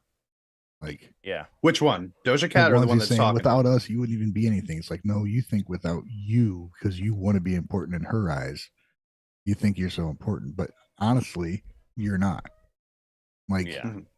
there's a million other people that will support her either way. As far as what they should be required or what's expected of them, there's plenty of people that are just straight up dicks to their fans, but they're still pretty popular. Which I'm speaking generally. I can't like pull up a bunch of specifics from memory, but I mean, there's movie stars that have been dicks to fans. There's musicians that refuse to sign things or they spit into the crowd and shit, and they're still musicians. I don't think anybody should be required to say they love the fans. I can see like I love having fans, but I don't love you specifically, Mhm. fan Yeah. who listens to my stuff. You know, I don't know. It's a weird thing. Like some fans think they're they're owed things by musicians, and they are not. Sometimes musicians volunteer things to the fans, which I think is great, but I don't think they should be required to, you know. Mm-hmm. And that's the whole argument in my mind too. It's like I think my whole issue with her, because conceptually I understand what she's saying, but I think that like a lost art on the current world right now is tact, and I think that she's coming off as very tactless. So I was gonna say, like Penny Taylor's mentioned in the comments, I think you can set boundaries about parasocial relationships without being a total arsehole. Yeah, exactly. And it's like I agree with her in theory. Like she really doesn't, like she's been saying, she's been coming out the past few months, she's been weird about it. Like she's changed her album title like 100 times. She's told people that she was going to do like a metal album and then a hip-hop album, and like she's really just trolling people a lot. But the problem is it comes off as harsh and negative instead of fun and lighthearted when she's been doing it. And I think people are really starting to take offense to it. She lost 200,000 followers on Instagram in a day after she did that "I don't love you" thing. And because the truth is, in today's society, a lot of your fandom comes from social media and these big fan accounts that have like hundreds of thousands, if not millions of people following them, where they're providing updates for the fandom of like what the artist is doing every day and blah, blah, blah, blah, blah, blah, showing new pictures and just keeping their name out there and their representation out there. So to come out and actively like disengage from that part of your audience is just, in my opinion, a bad business move and just not a nice thing to do. Yeah, agreed. Like he says, like you know, she's got to know the consequences of something like that. If she either really doesn't care or she's just having some personal issues, which I don't know, man. Well, yeah, I think Makoto mentioned earlier, like this is an art or a job that requires followers. That requires people to like you. If you're being honest about who you are and you're being yourself and stuff, you need those people. And I think that comment was probably speaking more generally, like without us, you know, painting with the entire audience in mind. Like we are supporting you. We're paying, you know, we're paying money. It's the same with like Hollywood actors expecting people to give their hard-earned money to movies that, you know, that while also saying this movie wasn't made for you, you know. They're like shocked when movies flop and then they blame the audience for the movie flopping when That's they wild. actively hate their audience on social media, you know. Yeah, it's true. Shabo just sorry, Shabo in the chat just said what Champ said is true, bad business move, but what if she values distance more than money without going into music, art, or whatever? It's her choice. And that's where I'm on that side of it, because I was one of those people that was on the Doja Cat train from the ground floor, because I knew about her when she, like, long time ago, before she got famous, because of that "Bitch I'm a Cow" video, which was just a ridiculous like meme video where she was dressed up as a cow. Yeah, what the hell is this? Now I gotta watch this because like go ahead, pull it up on YouTube. Yeah, we're already play demonetized. It doesn't matter. Play a few seconds of it, you'll see. But this is like this was her before she got famous, and in my opinion, like you can kind of tell that she's not going out there for the fame and glory. Like she was out there to be a weird freaking person, right? And I think the fame and glory wasn't necessarily something that she was looking for, but the industry probably pushed her in that direction. She's talked about how she doesn't like her music that she's put out on the pop stations. She feels like she's had to do stuff that's appealing to the masses instead of the stuff that she actually wants to do. So from like an artistic perspective, I totally understand where she's coming from. I really do. It's weird, but I do get some Kurt Cobain vibes from this, where it's like, I want to make stuff, I want to create, but I don't want to have everything that comes with the fame. I think the problem is that she's not acknowledging that with the fame comes money. She wouldn't have the money if she didn't have the fame. I think you have to understand that there's multiple parts to this, layers to this, and she can't just lash out at people because she doesn't like her own music. You know, they did They did support you. They did line your pockets, and you wouldn't be where you are now if they didn't. So there's a bit of a back and forth to be had. There is some fan bases, like somebody that's mentioned in the comments right now, and this is a really good point. You got to set that presence like right in the beginning, because there is some fan bases that's based off of them hating the person, you know, like, and it's hilarious as hell, like where they just shit on the fans as part of the whole thing. Like, I think the problem is she started off with like, you know, being a certain way to the fans, and now she's changing up how she's acting to them. And I think that kind of like, they're like, wait, that's not what I signed up for. Because there is influencers out there that will just like shit on their fans, and they do great, and that's part of their whole thing. Imagine if they switch to start being nice, they're gonna be like, what the hell is this? Or something like that, you know? Yeah, Sabo's right too. Like, it's ultimately her life, her choice, you know. Every choice we make, it's completely our right to make that decision, and there's consequences to that we're choosing to live with if we make that choice. So good or bad, do whatever you want.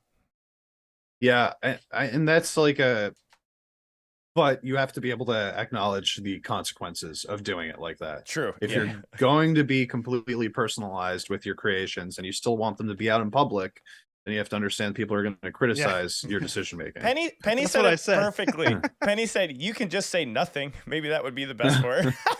Probably, yeah. I mean, it's rough. She kind of goes on like those she's been going on those like boards and chat rooms that are like very I don't like using this word, but I don't know how else to explain it right now. Incel heavy. Where yeah, she's like, she kind of like hangs out with them. Those are like, seem to be her people. So you know, to each their own. Did you pull up Bitch I'm a Cow, Alan? You gonna play it or no? No, yeah, because I can still fight it. If we put the song, then I won't be able to fight it. But fair enough. But speaking of her, yeah, you guys should, and this is from an actual like good quality, well done. She did a metal version of her popular song Say So live at some point with like a backup band, and it's actually really good, and you could tell she would be a good metal singer. Worth checking out. Cool. All right. Yeah, Ryan. and I was wrong earlier. She didn't collab with Elton John. That was Dua Lipa, which both D's and two words. So I don't know. I think she's less problematic, as the kids say today. Yeah. Cool. All right, Ryan. What do you think? Are we done? I don't know. This is your show. I don't know, man. About that whole situation, I don't know. I mean, I can't contemplate what it'd be like to be that fucking famous and have to deal with millions of people wanting to see you and know what you do, and how would you being disappointed with what you do or something like that. How would you handle it, Ryan? Let's say you blow up right now. Let's say your channel just takes off. You hit 100K, and now your channel takes off, and you have to start making music that the industry wants you to make instead of the stuff that you want to make. Yeah, how would you handle that? But you're getting famous and rich. How would I handle that? I think I would do it for one album, make enough, and then just fucking stop. And just be smart with my money, and then do what I wanted, and keep the people that want to hear the shit I want to do. I don't know. I would do the same thing. In that scenario, you know what I mean? Like, I would definitely, if I wrote like one country song that I wrote for the band I was in, and if that took off, I would tour on that fucking shit and play a bunch of shitty country shows, and hopefully, you know, get a hit, and then I would just stop doing it. I'd love to say that I would do the same thing, but you see that first million roll in, and I'm not sure that I'm gonna say no to the second million. Yeah, I mean, I can. Because maybe that's because I had the background of investing and I know how to invest that million right away. I would just start doing other work and do what Ryan said, and just like strictly be there for the fans that want to be there. That for like the music. How long's Doja Cat been?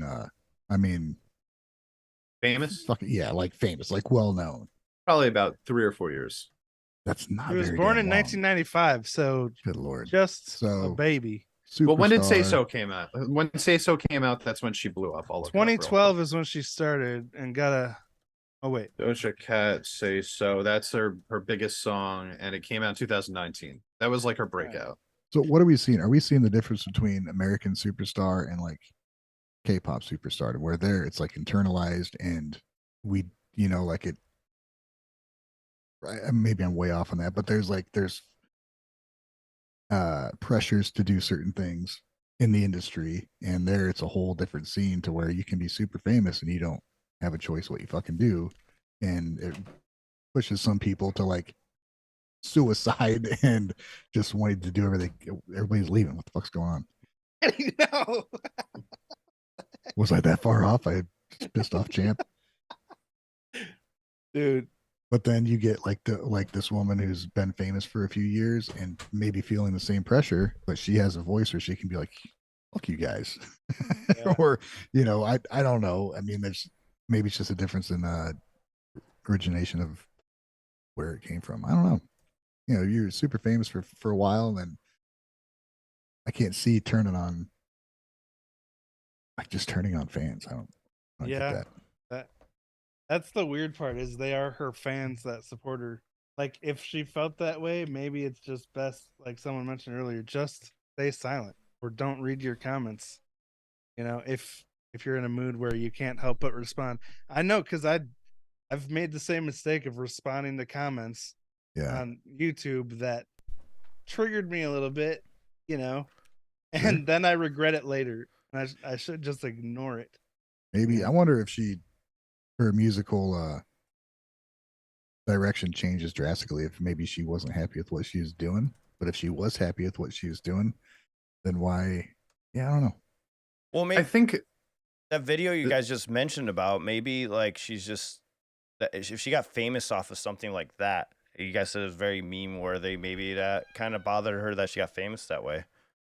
Well, she was also very clear, and I'm sorry my camera went out, guys. I don't know what's going on, but she was pretty clear about the fact that, so that song that I mentioned, Say So, that she blew up with, she gave an interview last year, I think, talking about how sick of playing that song she was. She wanted nothing to do with it anymore. She was so tired of all the music that she was making and having to play the same songs over and over again because that's what the public expected. And she didn't even like that song, which is why she was like a really big fan of when she did the metal performance of that song, which again, I was also, because it's metal. But I think that I think that she wasn't ready for what was going to happen. Okay. I just want to say real quick, I can kind of relate to that in a weird kind of way. It's kind of like with the reactions, right? You're like, I was doing a certain style of reaction that I didn't really want to do, you know? And then I was like, no, this is not me. This is not me just listening to music and just like reacting and like talking about it very vaguely. And so I had to switch it up. But the difference is I didn't talk about it. I just did it. I just started doing it. And you didn't call your fans dumbasses for liking the stuff you were doing before. Yeah. And some of them, of course, don't like the more detailed thing. And I had to be okay with that. And that's fine. And, you know, but this is how I'm going to do it now. And we still have our fun during the streams. So the people that like that style went to streams, and people that like the more in depth go to the more in depth. And so it's the best of both worlds. That's how I think would have been a good way to handle it. Maybe she could start doing her new music and then maybe once in a while drop one of those funnier ones. I don't know. Maybe, but we're also guessing. I was thinking of it too. Penny brings it up. Radiohead refusing to play "Creep." That's the song most people know them by. Well, Bandmade with fucking "Thrill." They play it. They played it once last tour, and they just don't. Paramore with "Misery Business." Yeah, Nirvana with "Nevermind." They fucking hated playing that fucking song. He would fuck with people. He'd start it and then just stop, redo it like. What was it there on a TV show? Slow opera mode TV show, and they had to like mime playing, so he just did this the whole time and like sang it like a goth performer, which I love. That's one of the best versions of that song, I think. But so yeah, there's ways. I mean, there's ways to deal with it, but like again, we don't know what the hell's going through her head, what the pressures are going on. No, and I want to give her a little bit of support in the sense that like, so it's been a slow burn, right? And if you follow like her accounts on social media, you'll notice that like this wasn't just out of nowhere. There was a buildup that started when she announced that she wanted to do an album that was not pop next. Yeah. And a lot of the pop fans were like, well, screw you. We want more pop. Like, we don't want whatever you're going to come out with that's not pop. And I think she immediately was like kind of offended by the response that she got from that. And then that just kind of started the snowball effect of like her saying things that people didn't like. Yeah, because she got used to And- the fame. The fame. so- She got used to it, and then all of a sudden she's being threatened about not having it anymore, and then she just lashed Well, out she that did way. what Well, Ryan but I would do. want to, but I think that that's like, like I don't like the fans in that sense. Like I don't love that the fans are like, no, you have to do the music that we want you to do, or we're not going to support you either. Because like I think that she probably felt like, okay, well, like you're telling me that I can't have any artistic expression unless I do exactly what you want, and then every time she would say something, she would get some pushback, and then she probably started pushing intentionally once that was Yeah. happening. I You don't know, and then it just all devolved into where we are now. But like I was completely supportive of like, oh, you want to do a full hip hop album and get rid of all the pop Fucking stuff? do it. 100%. I will listen to that. I want to see what you're capable of. You know, but so many other people were like, no, we want more of the same crap that you don't want to do. I don't know. So The fans can say whatever they want. I mean, that's gonna happen if you were doing one thing like that, and then maybe she's not familiar with it. We can't tell the fans what they can and cannot say. I mean, they can say whatever they want. If it's wrong, I guess you can say it's wrong, is- or if it's right, I don't think it's right. wrong. I don't You think know, it's like- wrong. I think that they can. You're It's a bait and absolutely right. switch. It's I think that you're absolutely right that they Reeling can say people in whatever with they want. something and then completely changing. Yeah, But well, At the same time, she's only 27 years old. I'm like, I don't want to. I don't know. She's it's. still a I don't kid. think it's a. I don't think it's a bait and switch though. If gonna she make if mistakes. she says it first, like if she tells you like I'm going to change something, it's not like she's saying go buy my album and then it's something totally different. She's True, giving true. you the heads up. She's saying this is going to be different. You know, I'm sorry if you don't like it, but that's how it's going to be. And that's where, but that's where I stop. Like that's where I'm like, okay, that's where I was with her, and then everything after that, I stopped being with her. Okay. Yeah, that makes sense. There's Like, to me, there's a smart way letting to them do know all this. before they pay for it. Yeah, I think So- there's just a smart way to do all of this, like we were just talking about. That's why Yeah. I mentioned my Tact. example. Tact. Yeah, there's tact to it, and she doesn't know that. Hopefully, she learns from this, and she's like, "Wow," because maybe she's not at that mindset, that maturity yet to understand what she's actually doing right now. She probably doesn't even realize that she's doing this, and she's just reacting. And that's the problem with reacting emotionally to things. It's never coherent. It's always going to be a little weird, you know. And then she's probably gonna look back at this and be like, "Wow, I could have handled that differently," you know. But the Maybe. problem is She's the always prob- been weird though. But the problem is it's on social media, and you know Yeah. she's gonna be reminded for the rest of her life about it. So, Yeah, yeah. Well, really, all that she can hope right now is that when she puts out the new album, that it's well received. You know, because if Yeah. it's not, after all of this stuff and losing a bunch of followers and losing her big fan account supporters and stuff like that, and it doesn't do well, then you know that's the beginning of the decline. it'd be like the whole little Uzi Vert thing, you know, him doing like the metal stuff, that kind of thing. He didn't lash out at his fans, you know, that didn't like it. There's a No. example of what. You guys listen to that Yeah. song with Baby Metal, right? Yeah, I enjoyed the hell of it. But we can Wave talk Ride. about Did you that. guys like it? I haven't heard it yet. I never listened to it again. So that's a no. We do have to wrap up a little bit, guys. Is there anything you guys want to? No, I think not it was, really. I think this is fun, man. What do you guys think? I think it's a blast. You Yeah. like it? Yeah, I love talking about random stuff. I like the book. Like that- I don't want to talk to the Twitter accounts about this stuff because they're all assholes. I want to talk to you guys about this stuff. yeah, Right. yeah, exactly. I really like that book section, Ryan. Like reading the first sentence, that was in it. Very interesting. All right, maybe I'll Like find. that. I got a lot of books here. Maybe I'll, Little books. No, you got to buy new books every week. fuck that, dude. We got so many. I got a damn library downstairs. Guys, support the channel further by checking out our memberships. Oh, shout out to our new membership that we did get during the podcast. I don't remember who it was. I'm so sorry. But shout out to you if you're still here. If Oh, you- Polska Bob. memberships. Polska Bob, Go thank ahead. you. He says it has been 7 months. Ryan, see you at Park West. Thank you so much, man, for the Oh, membership. man. Oh, Yeah, and guys, chatters, if you enjoy this format that's kind of laid back, just hanging out, talking about random nonsense going on in the world, just leave a comment. Let Yeah. us know after Let us know. we post this. if you really want us to know, leave a super thanks. I mean, we're gonna do it even if you don't Or like share it. the Oh, yeah. podcast on social media. Oh, that would be Yeah. even better. I think this is good, man. This is fun.